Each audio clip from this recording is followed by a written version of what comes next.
This is Todd Bender reporting from the Dutchess County Law Enforcement Center here in the city of Poughkeepsie, home to the Dutchess County Sheriff's Office. The sheriff is now unveiling the body-worn camera program that he's purchased with the assistance of the county legislature, and it's integrated with a taser system for less than lethal deployment to stop subjects from harming themselves or others. And we're going to hear from the sheriff and see what the plan has entailed.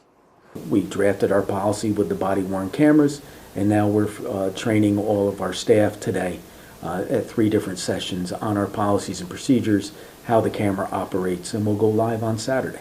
It's about transparency, it's about being better, it's about serving our community, protecting our residents, and protecting the men and women of law enforcement. It's also a tool for when people make complaints, whether you can confirm or deny that the complaint that someone from the public's making against the deputy sheriff is accurate or not.